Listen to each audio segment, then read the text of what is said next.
Jai Hind and welcome you all to Force Defense Academy. In this video, we will discuss about AFSPA, Armed Force Special Powers Act.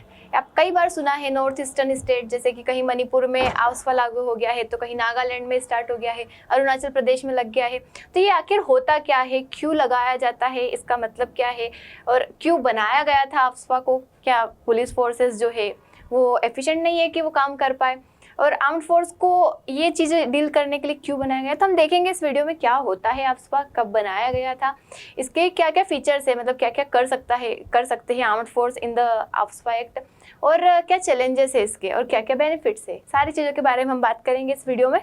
देखते हैं AFSPA होता क्या है और क्यों बनाया गया था। तो ये आया कब था?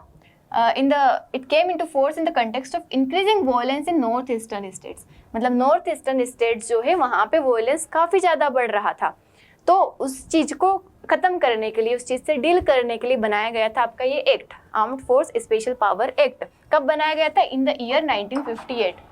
ठीक है।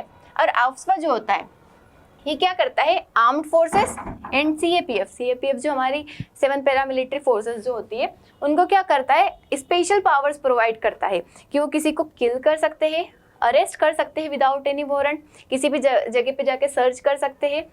कहाँ पे? डिस्टर्ब्ड एरिया में। मतलब ऐसे ही नहीं किसी भी जगह पे जाके कर देंगे, कहाँ पे कर सकते हैं? डिस्टर्ब्ड एरिया में। अभी डिस्टर्ब्ड एरिया क्या होता है, कैसा डिस्टर्ब? तो डिस्टर्ब्ड एरिया ऐसा होता है कि AFSPA के अंदर सेक्शन 3 है, वहाँ पे मेंशन किया गया है कि कौन सा एरिया डिस्टर्ब होगा। अब किस बेसिस पे डिस्टर्ब हो सकता है? या तो वहाँ पे रिलीजियस कॉन्फ्लिक्ट हो, racial, language, regional group, caste, communities, इनके बीच में डिस्प्यूट्स हो, या कोई टेररिज्म हो, इंसर्जेंसी हो और मिलिटेंसी हो, इस टाइप की चीज़ें अगर किसी एरिया में होती है तो that area declared as a disturbed area. और डिस्टर्ब्ड एरिया डिक्लेयर करता कौन है? तो द सेंट्रल गवर्नमेंट और the governor of state and administrator of UT can declare the whole और अ पार्ट ऑफ स्टेट। मतलब या तो पूरे स्टेट को या फिर स्टेट के कुछ पार्ट को क्या डिक्लेयर कर सकते हैं? Disturbed area. और अगर कोई एरिया एक बार डिस्टर्ब डिक्लेयर हो जाता है तो 3 महीने तक डिस्टर्ब रहता है। मतलब अगर एक बार आपने डिक्लेयर कर दिया है तो for a period of 3 months, मतलब ये जो एक्ट है इसके अकॉर्डिंग 3 महीने तक वो डिस्टर्ब्ड एरिया में रहता है। उसके बाद इनिशियल इम्पोजिशन अगर हम देखें तो कहाँ हुआ था? नागा हिल्स इन 1958। मतलब जब से ये एक्ट आया था इन द ईयर 1958। क्यों आया था? क्योंकि नागालैंड में वहाँ पे काफ़ी ज़्यादा इंसर्जेंसीज हो रही थी, काफ़ी ज़्यादा कॉन्फ्लिक्ट्स हो रहे थे, वायलेंस हो रहा था, इस वजह से इस एक्ट को लाया गया था और नागालैंड में इसको इम्प्लीमेंट किया गया था। उसके बाद 1960s और 80s के टाइम पे देखें तो कई सारे स्टेट जैसे कि असम, मणिपुर, त्रिपुरा, मिजोरम, अरुणाचल प्रदेश, मेघालय, इनमें भी इसको क्या कर दिया गया? इम्प्लीमेंट कर दिया गया, एक्सटेंड कर दिया गया। उसके बाद जम्मू कश्मीर में 1990 में आया ये, कुछ ग्रुप्स की वजह से, जहाँ पे क्या हो गया था? इंसर्जेंट्स ग्रुप जैसे कि हिजबुल मुजाहिदीन, लश्कर तैयबा, इन ग्रुप्स की वजह से वहाँ पे लाया गया। उसके बाद अमेंडमेंट्स अगर हम देखें AFSPA में तो इसने क्या किया? सेंट्रल गवर्नमेंट को भी पावर दे दी कि ये क्या कर सकते हैं? किसी भी एरिया को डिस्टर्ब्ड एरिया डिक्लेयर कर सकते हैं without the consent of state government. मतलब स्टेट गवर्नमेंट से बिना पूछे, जैसे सेंट्रल गवर्नमेंट चाहती है कि मुझे मणिपुर में किसी एरिया को डिस्टर्ब्ड एरिया डिक्लेयर करना है, तो वो जरूरी नहीं कि मणिपुर की गवर्नमेंट से पहले पूछेंगे फिर करेंगे। Directly central government can declare any area as a disturbed area. उसके बाद स्टेट्स अभी कहाँ कहाँ पे AFSPA है? तो पहली बात तो AFSPA लगता कहाँ पे है? वैसे एरिया पे जो कि क्या हो? डिस्टर्ब्ड। और डिस्टर्ब्ड एरिया कैसे पता चलेगा आपको? Through the section 3 of AFSPA act.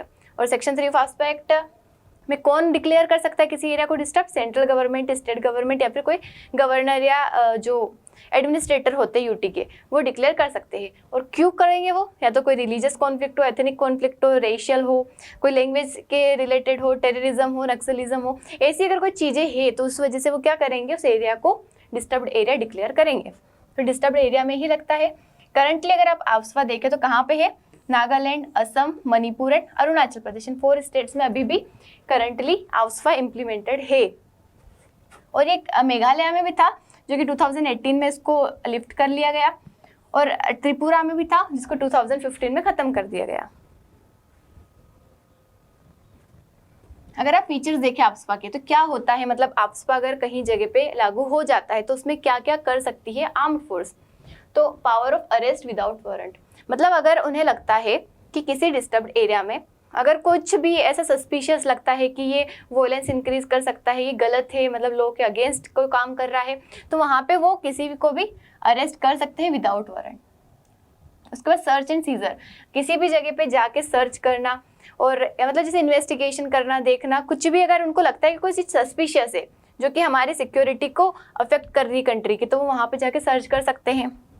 उसके बाद प्रोहिबिशन ऑफ असेंबली, मतलब जहाँ पे अगर डिस्टर्ब्ड एरिया डिक्लेयर हो गया है तो वहाँ पे 5 या उससे ज़्यादा लोगों की गैदरिंग, बातें करना, कोई ग्रुप बनना, ये सारी चीज़ें क्या हो जाती है, प्रोहिबिट हो जाती है।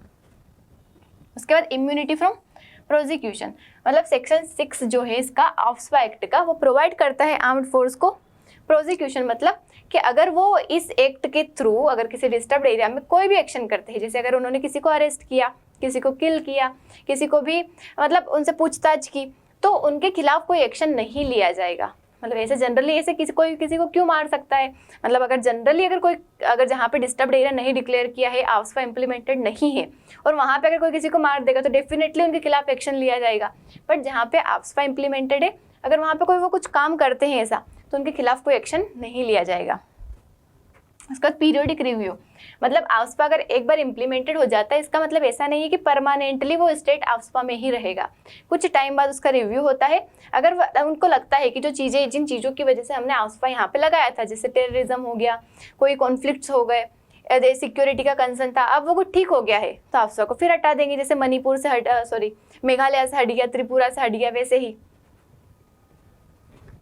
उसके बाद क्या फ़ायदे होंगे अगर आफ्स्पा वहाँ पे लगता है, तो एड्रेसिंग ऑनगोइंग सिक्योरिटी चैलेंजेस, मतलब वहाँ की उस जगह पे जो भी सिक्योरिटी चैलेंजेस है जिन वजह से आफ्स्पा लगाया गया, तो उससे क्या होगा, उन चीज़ों से डील करने के लिए टू एड्रेस दैट सिचुएशंस, उससे क्या होगा, काफ़ी फ़ायदा मिलेगा, हमारी सिक्योरिटी को बढ़ाने में काफ़ी फ़ायदा मिलेगा।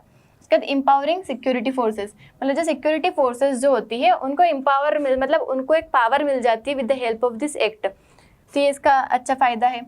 Legal protection of for personals, मतलब वही है कि आफ्स्पा अगर कहीं पे लागू हो जाता है तो उससे क्या होगा, ये जो पर्सनल है, मतलब जो भी सिक्योरिटी फोर्सेस वहाँ पे काम कर रहे हैं, उनको लीगल प्रोटेक्शन मिलेगा, मतलब उनको कोई डर नहीं रहेगा कि अगर वो कोई एक्शन कर रहे हैं तो उनके खिलाफ कोई एक्शन लिया जाएगा, मतलब वो फ्री है कि वो कुछ भी कर सकते हैं, कुछ भी मतलब अरेस्ट कर सकते हैं टू किल एनी पर्सन, अगर बहुत ज़्यादा रीजनेबल उनको लगता है कि सस्पिशियस है ये तो।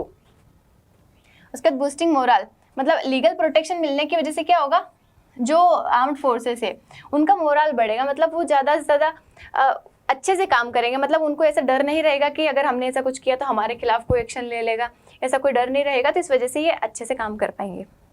उसका नेशनल सिक्योरिटी, हमारे देश की सिक्योरिटी को बढ़ाने में तो डेफिनेटली हेल्पफुल है ही, सही है। अगर हम चैलेंजेस देखें कि आफ्स्पा के क्या चैलेंजेस हो सकते हैं, तो ह्यूमन राइट्स वायलेशन, अगर हम 2020 की बात करें तो more than 1500 extra judicial killing, मतलब मणिपुर में क्या हुआ कि कुछ लोग जो रहते हैं, देखो उन्हें कंफर्म नहीं पता रहता है, हमने क्या बोला कि इसमें वो सस्पिशन, अगर उनको लगता है कि सस्पिशियस है कोई चीज़, मतलब उनको अगर लगता है डाउट है किसी के ऊपर, तो अरेस्ट कर सकते हैं, किल कर सकते हैं। तो इस वजह से कई बार ऐसा भी हो जाता है कि उनके सिर्फ शक की वजह से इनोसेंट लोग जो है, मतलब जो इस चीज़ों से जुड़े हुए नहीं थे, वो भी मर जाते हैं, उनको भी हार्म पहुँच जाता है। तो 1500 ऐसे एक्स्ट्रा जुडिशियल किलिंग हो गई थी।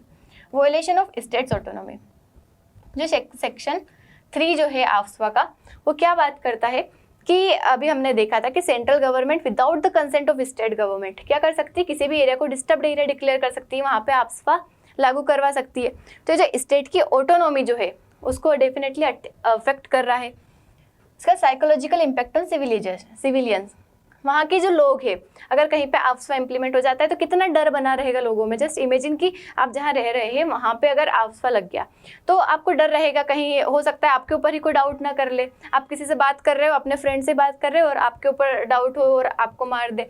अरे जस्ट बात कर रही हूँ मैं कि ऐसा मतलब कितना ज़्यादा वहाँ के लोगों में डर बन जाता है, तो मेंटली कितने ज़्यादा डिस्टर्ब हो जाते हैं, कोई काम को एफिशिएंटली नहीं कर पाएंगे, उल्टा टाइम उनके दिमाग में डर बना रहेगा कि यहाँ कोई पुलिस मतलब कोई आ नहीं जाए आर्म्ड फोर्स वाला, तो ये सारे डर रहते हैं। उसका प्रोलॉन्ग्ड इन्फोर्समेंट, बहुत बार क्या होता है कि इतना ज़्यादा इन्फोर्समेंट, जैसे कि नागालैंड में बात कर ले हम, कई टाइम से वहाँ पे क्या है आफ्स्पा लागू है, लेकिन वो लागू होने के बाद भी वहाँ पे अभी तक कोई सुधार नहीं हुआ, अभी तक चीज़ें बढ़ रही है, मतलब इंसर्जेंसी हो रही है, वहाँ पे कॉन्फ्लिक्ट्स हो रहे हैं। तो ये उसके कुछ क्या है चैलेंजेस है। This is all about AFSPA. मिलते हैं नेक्स्ट वीडियो में with next topic. Thank you, जय हिंद।